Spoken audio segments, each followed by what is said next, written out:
Wabarakatuh.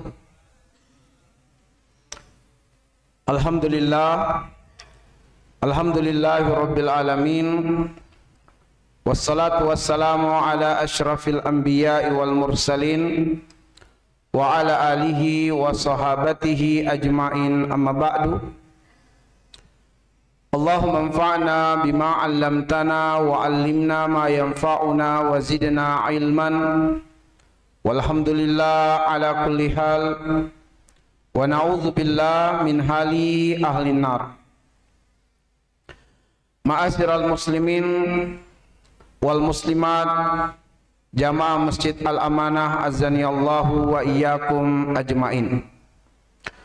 Selalu kita berharap dan terus berdoa kepada Allah Subhanahu wa taala, Rabb yang menggenggam hidup dan juga mati. Semoga umur kita dipanjangkan Allah dalam kebaikan dan dalam ketaatan di sisinya. Semoga harta kita dibanyakkan oleh Allah, anak keturunan kita dibaguskan, dicerahkan masa depannya. Semoga rezeki kita diberkahi oleh Allah. Semoga serangkaian ibadah dan amal soleh kita diterima oleh Allah. Semoga dosa kita, kesalahan kita, kealpaan kita mendapatkan ampunan dari Allah. Dan semoga kita semua direzekikan menutup usia di dunia ini dalam keadaan husnul khatimah. Dan semoga kita dimudahkan berkumpul di tempat terbaik di akhirat, di dalam surga Allah Subhanahu wa ta'ala. Ma'asyiral muslimin azani Allah wa iyyakum ajmain.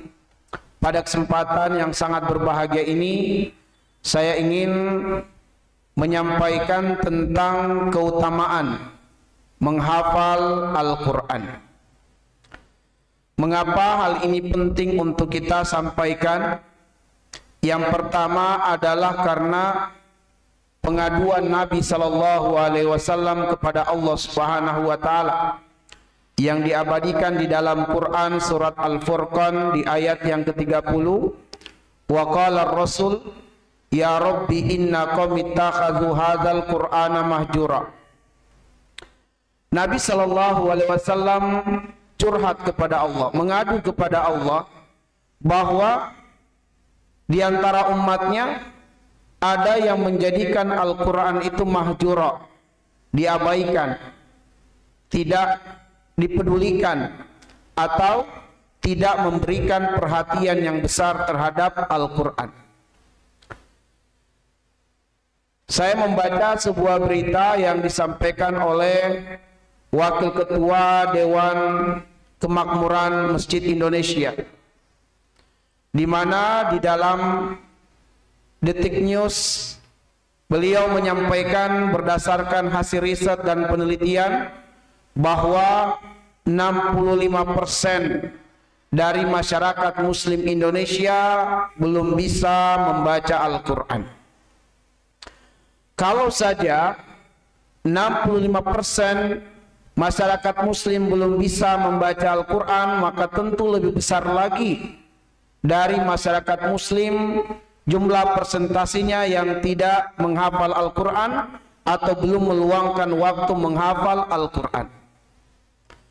Karena itulah ma'asyiral muslimin azani Allah wa iyyakum ajmain, perlu untuk kemudian kita sampaikan keutamaan menghafal Al-Quran, agar kita tergerak, terpanggil jiwanya untuk memberikan perhatian terhadap Al-Quran. Di dalam surat Al-Baqarah ayat 121, Allah berfirman, alladzina atainahumul kitaba yatlunahu haqqa tilawati ulaika yu'minuna bihi. Orang-orang yang beriman terhadap Al-Quran adalah mereka yang bertilawah dengan Al-Quran haqqa tilawatihi, dengan sebenar-benarnya tilawah. Mereka berinteraksi dengan Al-Quran dengan sebenar-benarnya interaksi.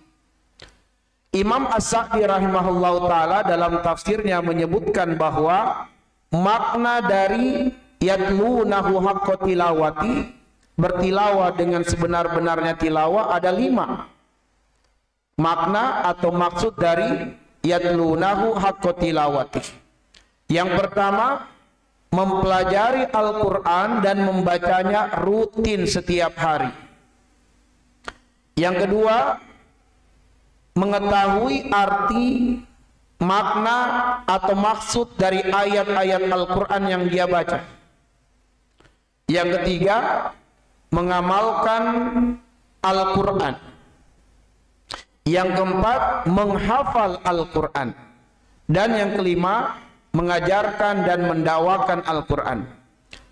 Nah, salah satu dari makna yatlunahu haqqa tilawati adalah menghafal Al-Quran.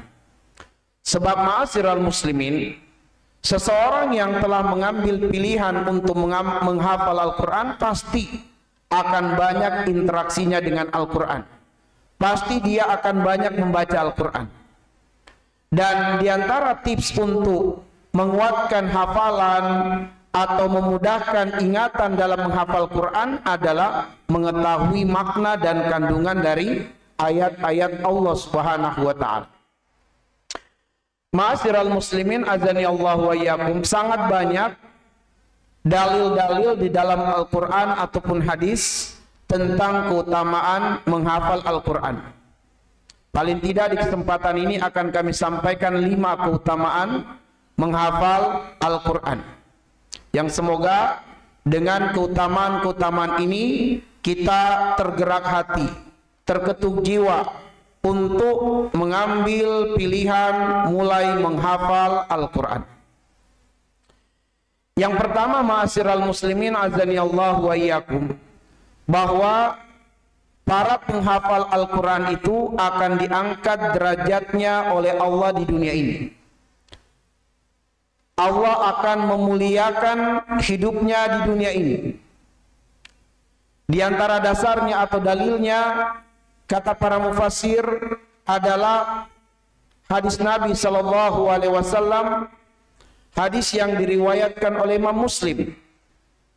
Baginda Nabi Shallallahu Alaihi Wasallam bersabda, Inna Allaha yarfa'u bihadzal kitab aqwaman wa yada'u akharin. Sesungguhnya Allah Subhanahu wa taala akan mengangkat derajat suatu kaum dengan Al-Qur'an, dan Allah akan merendahkan kaum yang lain juga dengan Al-Qur'an. Maksudnya bahwa Allah Subhanahu wa taala akan mengangkat derajat hamba-hambanya di dunia ini dengan Al-Qur'an, yaitu dengan menghafal Al-Qur'an. Dan Allah akan merendahkan orang-orang yang abai dari Al-Quran, yang tidak memberikan perhatian terhadap Al-Quran, merasa nggak ada waktu untuk menghafal Al-Quran. Ma'asyiral muslimin azani Allah wa iyyakum ajmain.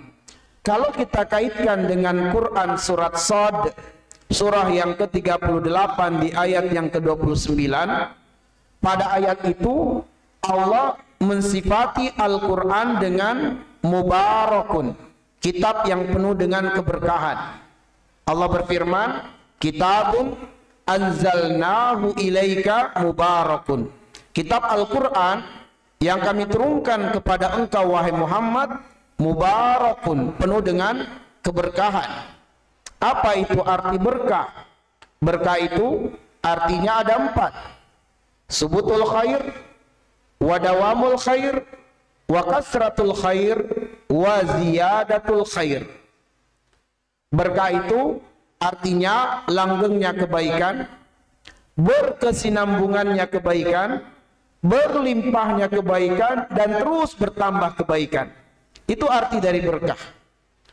Bahwa siapapun yang menginginkan hidupnya terwarnai dengan keberkahan, pengen hidupnya langgeng kebaikan, berkesinambungan kebaikan, bertambah dan berlimpah kebaikan, hendaknya dia dekat dengan Al-Quran, jangan jauh dari Al-Quran.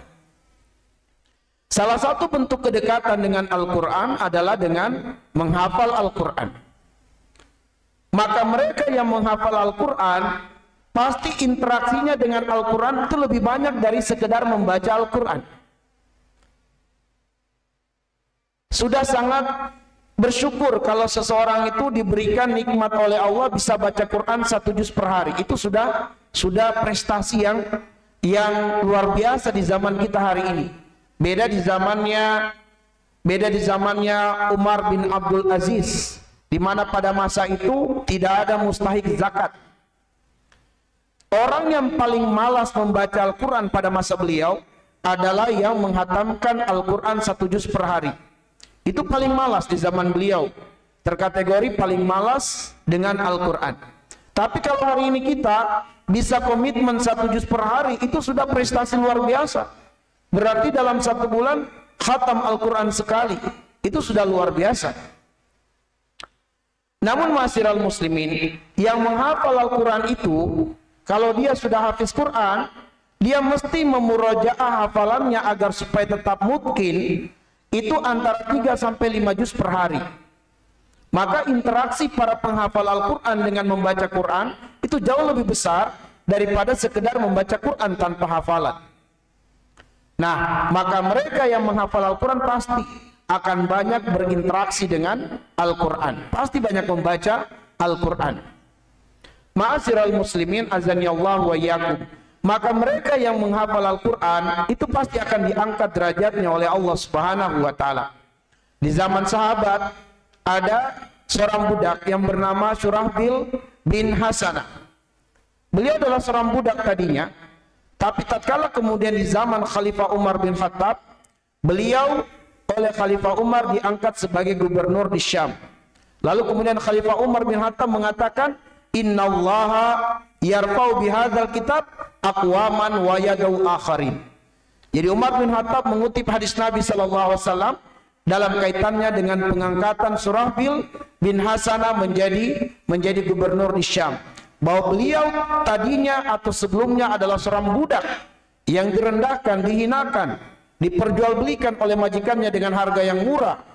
Bahkan di awal-awal keislaman mendapatkan siksaan dan perlakuan yang tidak baik dari majikannya. Tapi lihatlah, beliau kemudian diangkat derajatnya oleh Allah menjadi gubernur di Syam di masa Khalifah Umar bin Khattab radhiyallahu anhu. Bahkan di zaman kita sekarang, kalau kemudian kita melakukan pencarian di YouTube atau di Google pencarian, kita ketik misalnya Muhammad Najah Hudai Afifur Rahman, seorang hafiz cilik yang terkena gangguan kelumpuhan otak yang menyebabkan saraf-saraf motoriknya tidak bekerja, kelumpuhan secara permanen pada tubuhnya. Ketika usia 9 tahun, beliau ditakdirkan Allah hafiz Quran. Orang tuanya telah mengambil pilihan yang sangat cerdas. Dia khawatir masa depan anaknya akan menjadi bahan bulian bagi teman-teman sebayanya kelak. Maka beliau mengatakan, kalau kemudian Najah ini ditakdirkan Allah terlahir dalam keadaan cacat yang mungkin menjadi bahan hinaan, aku pengen dengan Al-Quran masuk ke dalam hatinya, dia menjadi mulia. Dan benar saja, orang tuanya kemudian berjuang untuk supaya Najah ini bisa menjadi hafiz Quran, dan Allah kabulkan cita-citanya dan keinginan orang tuanya. Usia Najah 9 tahun telah hafiz Quran. Alhasil, Najah tidak menjadi bahan bulian, tapi dia menjadi inspirasi luar biasa bagi masyarakat muslim Indonesia, bahwa dengan segala keterbatasan bisa menjadi penghafal Al-Quran atau tidak menghalangi untuk menjadi hafiz Quran. Bahkan dia menginspirasi banyak anak-anak yang sehat, yang normal secara fisik. Kenapa mereka tidak bisa menjadi penghafal Al-Quran? Bahkan Allah mengangkat derajat mereka. Mereka seringkali mendapatkan penghargaan, diantaranya dari kerajaan Saudi Arabia, mendapatkan undangan haji dan umroh, satu keluarga diberangkatkan, diberikan fasilitas terbaik. Kemudian dari kerajaan Brunei Darussalam juga kemudian memberikan penghargaan, harta luar biasa. Allah mengangkat derajat mereka dengan Al-Quran. Ma'asyiral muslimin azanillahu wa iyyakum. Ini adalah keutamaan yang pertama, bahwa jangankan setelah kehidupan di dunia, bahkan di dunia pun Allah Subhanahu wa taala pasti memuliakannya, apalagi setelah kehidupannya di dunia ini. Kemudian ma'asyiral muslimin azanillahu wa iyyakum, keutamaan yang kedua, Masih di dalam hadis yang sama, riwayat yang sama, riwayat Imam Muslim. Baginda Nabi bersabda, "Iqra'ul Qur'ana fa innahu yati yaumal qiyamah syafi'an li ashabihi." Bacalah oleh kalian Al-Qur'an. Bacalah oleh kalian Al-Qur'an. Fa innahu yati yaumal qiyamah syafi'an li ashabihi. Karena Al-Qur'an itu pada hari kiamat nanti akan datang memberikan syafaat kepada ahlinya. Nah, para ulama mensyarah makna li ashabihi atau ahlinya adalah penghafal Al-Quran. Bahwa Al-Quran nanti pada hari kiamat akan datang memberikan syafaat kepada para penghafal Al-Quran. Sebab sebagaimana yang kami sampaikan di awal tadi, bahwa para penghafal Al-Quran pasti interaksinya dengan Al-Quran itu jauh lebih banyak dibandingkan dengan orang yang sekedar membaca Quran dengan tanpa hafalan. Ma'asyiral muslimin, azanillahu wa iyyakum ajmain. Apa yang membuat kita tidak punya perhatian dengan Al-Quran? Padahal Allah Subhanahu wa ta'ala di dalam Quran surat Shad ayat yang ketiga, ayat yang ke-29, ayat yang kami sebutkan tadi, kitabun anzalnahu ilaika mubarakun. Kata para mufassir bahwa melalui ayat itu Allah Subhanahu wa ta'ala meninggikan kedudukan Al-Quran ditinjau dari sumbernya dan penerimanya. Dari sumbernya, Al-Quran datang dari Allah Subhanahu wa ta'ala. Kitabun anzalnahu, kitab Al-Quran anzalnahu kamilah, yaitu Allah yang telah menurunkannya, ilaika kepada engkau wahai Muhammad, dan Muhammad sallallahu alaihi wasallam manusia terbaik dari semua manusia yang diciptakan oleh Allah. Al-Quran bersumber dari Allah, diturunkan kepada manusia terbaik di muka bumi ini, manusia terbaik dari semua manusia yang diciptakan oleh Allah Subhanahu wa ta'ala. Karena Al-Quran dari Allah diturunkan kepada manusia terbaik, maka Allah memilih waktu terbaik untuk turunnya Al-Quran. Dan waktu itu disebut dengan Lailatul Qadar. Inna anzalnahu fi Lailatul Qadar. Waktu yang dipilihkan Allah untuk turunnya Al-Quran secara kamilan, utuh 30 juz diturunkan oleh Allah dari Allahul Mahfuz ke Baitul Izzah. Itu Allah pilih satu malam terbaik, lebih baik dari semua malam yang pernah diciptakan oleh Allah, yaitu malam Lailatul Qadar. Dan dari Baitul Izzah disampaikan kepada Rasulullah sallallahu alaihi wasallam secara mufarraqan, secara bertahap. Allah memilih malaikat terbaik dari semua malaikat yang pernah diciptakan oleh Allah Subhanahu wa taala, yaitu malaikat Jibril alaihissalam, pemimpin bagi bangsa malaikat. Kalau saja Allah telah meninggikan kedudukan Al-Quran, lantas alasan apa bagi kita untuk tidak ada waktu dengan Al-Quran? Alasan apa bagi kita untuk tidak menghafal Al-Quran? Ma'asyiral muslimin azanillahu wa iyyakum ajmain. Jumlah Al-Quran, jumlah ayat di dalam Al-Quran 6.236 ayat. 6.236 ayat. Andaikan kita mau komitmen satu ayat per hari, hanya butuh waktu 17 tahun, 1 bulan, 21 hari untuk menjadi hafiz Quran. Satu ayat saja per hari. Apakah dari 24 jam waktu kita sehari sama sekali nggak bisa satu ayat per hari? Ma'asyiral muslimin, tidak ada kata terlambat. Berapa usia kita hari ini? 60 tahun Pak Ustadz. Insya Allah usia 78 tahun hafiz Quran. Anggaplah kita bulatkan saja dari 17 tahun, 1 bulan, 21 hari, kita genapkan saja menjadi 18 tahun. Insya Allah usia Bapak 78 tahun hafiz Quran. Sudah banyak riset dan penelitian bahwa mereka yang cenderung panjang umur itu adalah karena memiliki mimpi dan visi. Karena begitu dia memiliki mimpi dan visi, hormon endorfin akan naik. Nah, sekarang jadikan visi kita, usia kita 60 tahun, jadikan visi 78 tahun, insya Allah saya hafiz Quran. mulai 1 ayat per hari. Jadikan itu sebagai visi, insya Allah akan panjang umur. Insya Allah akan panjang umur. Kalaupun kemudian umur kita tidak dipanjangkan Allah, dalam arti kita belum tuntas hafalan Qur'annya, ditakdirkan meninggal oleh Allah Subhanahu wa taala, akan dibangkitkan pada hari kiamat bersama dengan golongan penghafal Al-Qur'an. Kenapa? Karena Allah tidak pernah melihat hasil, tapi Allah melihat perjuangan kita untuk menghafal Al-Quran. Karena Allah Al-Hasib, Allah itu maha memperhitungkan. Nggak ada kata terlambat, ma'asyiral muslimin. Hari ini cukup misalnya, katakanlah ada sebagian muslim yang selalu berinteraksi dengan surat Yasin setiap malam Jumat. Sudah berapa lama dia baca surat Yasin? Ada yang mengatakan 10 tahun Pak Ustadz, 20 tahun, 30 tahun. Lalu kenapa tidak menghafal surat Yasin? Andaikan diikhtiarkan untuk dihafal, jumlah surat Yasin ayatnya hanya 83 ayat. 83 hari untuk menghafal surat Yasin. Hari pertama cukup hafal ayat pertama Yasin, sudah itu aja cukup.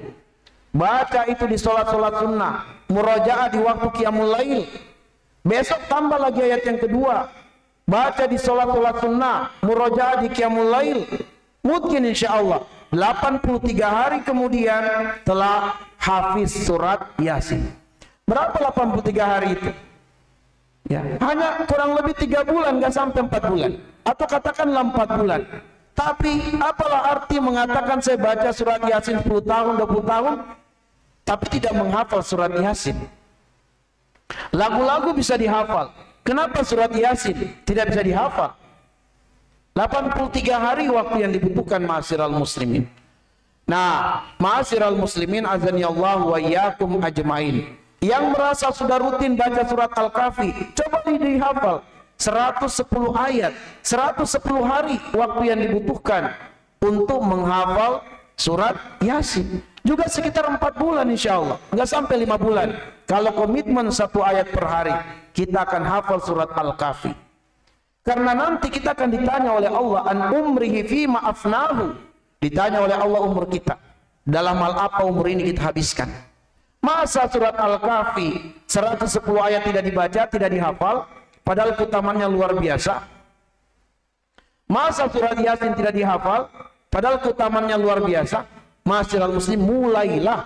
Allah nggak akan pernah melihat hasil, tapi Allah melihat perjuangan kita untuk menghafal ayat-ayat Allah Subhanahu wa ta'ala. Ma'asyiral muslimin, tentu untuk anak-anak yang masih belia 10 tahun atau di bawah 20 tahun, jangan 1 ayat per hari. Belum terlalu banyak beban pikirannya. Kalau mereka tidak sibuk dengan Al-Quran, pasti dia akan disibukkan dengan game, pasti akan disibukkan dengan nonton. Karena itu untuk anak-anak yang usia di bawah 20 tahun, kita sebagai orang tuanya dukung dia untuk bisa menghafal Al-Quran.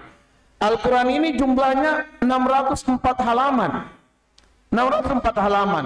Kalau 1 halaman per hari saja, 1 halaman per hari, itu cukup waktu 1 tahun. 1 tahun 8 bulan insya Allah. Atau genapkanlah 2 tahun. 2 tahun bisa hafiz Quran. Kalau 1 halaman per hari, janjikan hadiah kepada anak kita. Nah, 1 halaman per hari. Ya oke lah, 3 tahun lah. Kamu bisa hafal 3 tahun, dapat hadiah. Hadiah apa? Terserah, hadiah umroh atau apa, silakan. 1 halaman per hari. Kalau kemudian 5 ayat per hari dia komitmen hafal, itu insya Allah sekitar 3 tahun. Sekitar 3 tahun 8 bulan, ya sekitar 4 tahunan lah. Dia kan hafiz Quran kalau 5 ayat per hari. Kita dorong, kita beri motivasi. Nah, ma'asyiral muslimin azanillahu wa iyyakum ajmain. Kenapa? Karena di dalam hadis riwayat Imam Abu Daud, dan ini kita masuk kepada keutamaan yang ketiga. Di dalam hadis riwayat Imam Abu Daud dan juga Ibnu Majah, Rasulullah SAW bersabda, "Man qara'al Qur'ana wa 'amila bihi." Siapa yang membaca Al-Quran? Tapi para ulama mensyarat membaca di sini dengan hafalan. Siapa yang menghafal Quran wa amila bihi dan beramal dengan Al-Quran, ulbisa walidahu tajan min nurin. Orang tuanya akan dipakaikan oleh Allah mahkota yang terbuat dari cahaya. Mahkota yang diciptakan mahkota itu dari cahaya. Tajan min nur, sama dengan malaikat yang diciptakan dari cahaya. Allah akan pakaikan mahkota kepada orang tua dari penghafal Quran. Dipakaikan mahkota yang terbuat dari cahaya. Dau'uhu ahsanu min dau'is syams, di mana mahkota itu dia bersinar, tetapi sinarnya lebih baik, lebih indah, lebih terang dari sinar matahari. Sinar matahari panas, membakar, menyengat. Nah, mahkota ini menghasilkan sinar. Sinarnya indah, sinarnya menyejukkan, sinarnya menenangkan dan lebih terang dari matahari. Masya Allah. Lalu Nabi mengatakan, "Fama zannukumul ladzi amila bidzalik." Kalau saja orang tua, dan para ulama menjelaskan bahwa orang tua di sini bukanlah orang tua yang bukanlah orang tua yang benar-benar berjuang supaya anaknya hafiz Quran. Bahkan termasuk kategori orang tua yang mungkin tidak terlalu peduli apakah anaknya hafal Quran atau tidak. Tidak terlalu peduli. Dia hanya fokus untuk memberi nafkah kepada anaknya. Tapi anaknya dengan takdir Allah, dengan izin Allah menjadi penghafal Quran. Sementara orang tuanya itu tidak mencita-citakan untuk anaknya menjadi hafal Al-Quran. Tapi orang tua yang biasa-biasa saja, namun anaknya menjadi penghafal Quran, orang tua ini akan dipakaikan mahkota di hari kiamat, mahkota yang terbuat dari cahaya, yang sinarnya lebih indah dari matahari.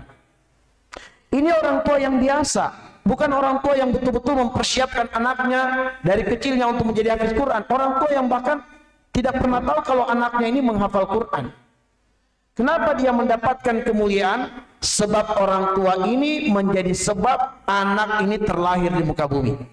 Orang tua yang hanya menjadi sebab seorang penghafal Quran terlahir dari rahim seorang wanita, terlahir dari sulbi seorang laki-laki, orang tuanya mendapatkan keutamaan di akhirat. Bagaimana lagi kalau orang tua itu betul-betul mempersiapkan anaknya menjadi penghafal Quran. Lalu Nabi mengatakan, "Fama zannukumul ladzi amila bidzalik." Kalau saja orang tua yang hanya menjadi sebab anak ini terlahir di muka bumi, orang tua tersebut dimuliakan oleh Allah karena anaknya menjadi penghafal Quran, bagaimana lagi keutamaan yang akan didapatkan oleh seorang anak yang telah menjadi penghafal Quran itu. Ma'asyiral muslimin azani Allah wa iyyakum ajmain. Juga di dalam riwayat Imam Abu Daud dan Imam At-Tirmizi, dan ini masuk kepada keutamaan yang keempat. Baginda Nabi SAW bersabda, "Yuqalu li sahibil Quran." Dikatakan kepada penghafal Quran. Dikatakan kepada penghafal Quran. Yuqalu li sahibil Quran. Iqra wartaqi. Yuqalu li sahibil Quran. Dikatakan kepada penghafal Quran, Iqra wartaqi. Bacalah Al-Quran dan naiklah engkau ke derajat yang tinggi di dalam surga. Bacalah Al-Quran dan naiklah engkau ke derajat yang tinggi di dalam surga. Warattil kama kunta turattil. Bacalah Al-Quran dengan tartil. Bacalah Al-Quran dengan murattal, sesuai dengan kaidah. Bacalah Al-Quran dengan murattal. Fa inna manzilataka inda akhiri ayatin takrauha. Karena sesungguhnya derajatmu di dalam surga adalah sangat ditentukan pada akhir ayat yang kamu baca.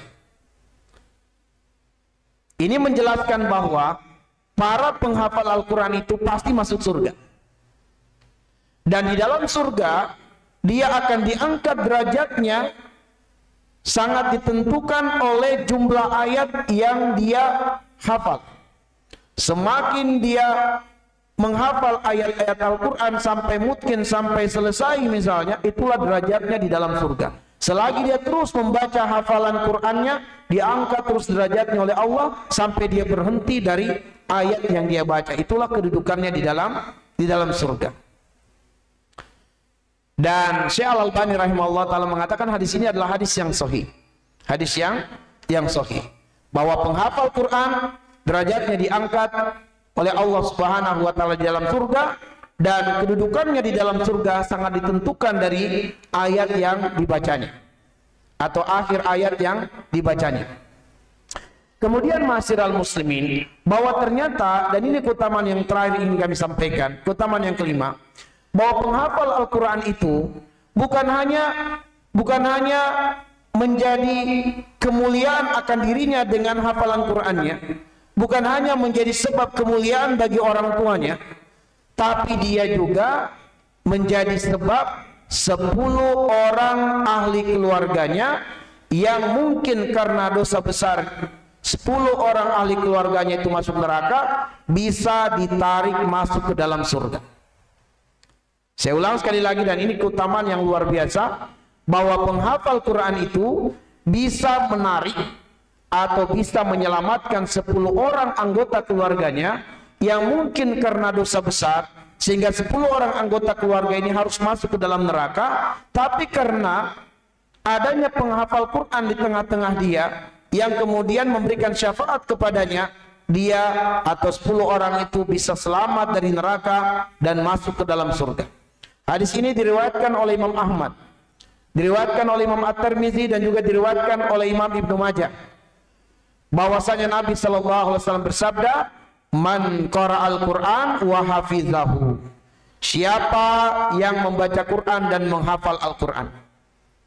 Siapa yang membaca Quran dan menghafal Al-Quran, adkhalahullahu al-jannah.